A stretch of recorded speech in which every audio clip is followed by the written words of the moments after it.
বিরুদ্ধে এবার আন্তর্জাতিক অপরাধ আদালতে মামলা।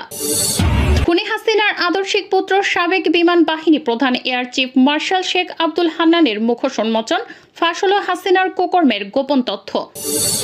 নতুন রূপে জাতীয় পার্টি গোপনে ভারত ও আওয়ামী লীগ যেভাবে ব্যবহার করছে জাতীয় পার্টিকে। এবং সর্বশেষ জানাবো এবার হার্ডলাইনে জাতিসংঘ, আন্তর্জাতিক আদালতে হবে হাসিনার গণহত্যার বিচার, থাকছে বিস্তারিত প্রতিবেদন। ছাত্র জনতার আন্দোলনের মুখে গত 5 আগস্ট পদত্যাগ করে দেশ ছেড়ে পালান সাবেক প্রধানমন্ত্রী শেখ হাসিনা। এরপরে আওয়ামী লীগ সভাপতি সহ তার সহযোগীদের বিরুদ্ধে আনা হয় একের পর এক মানবতা বিরোধী অপরাধ ও গণহত্যার অভিযোগ। এবার শেখ হাসিনা ও তার মন্ত্রিসভার সদস্য সহ 70 জনকে আসামি করে মামলা দায়ের করা হয়েছে আন্তর্জাতিক অপরাধ আদালতে। আইসিসি রোম স্ট্যাটিউটের 15 অনুচ্ছেদের অধীনে মামলাটি দাখিল করেছেন ব্যারিস্টার সারা ফোরে ও ব্যারিস্টার এমিল লিকসান্দো নামের 2 জন ব্রিটিশ আইনজীবী। গণহত্যা বিচার বহির্ভূত হত্যার পাশাপাশি নির্যাতন ও গুমের অভিযোগ আনা হয় বিগত সরকারের বিরুদ্ধে।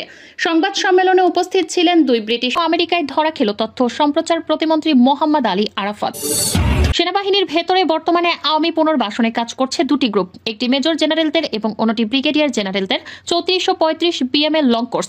মেজর জেনারেলদের গ্রুপে রয়েছে আমিন সাইদ কবির, নাজমুল সারোয়ার মাহবুব জাহাঙ্গীর এবং 27তম বিএমএ লং কোর্সের 6 জন মেজর জেনারেল সারোয়ার ফারিদ ডিজিএনএসআই ব্যতীত 4 মেজর জেনারেল ফেরদৌস ও তার প্রভাব।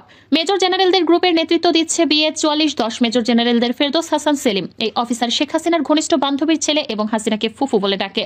বাংলাদেশের ইতিহাসে একমাত্র এই অফিসারের পাসিং আউট 20 ডিসেম্বর 1992 অনুষ্ঠানে শেখ হাসিনা বিরোধী দলীয় নেত্রী হিসেবে বিএমএতে গমন করেন।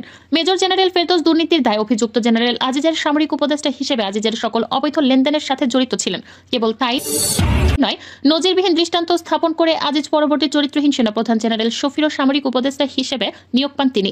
বর্তমানে তিনি প্রধান উপদেষ্টার সামরিক সচিব হিসেবে অত্যন্ত গুরুত্বপূর্ণ পদে নিয়োজিত রয়েছেন।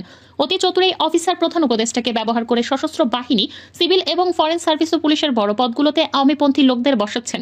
কিছু ক্ষেত্রে বাহিনীর প্রধান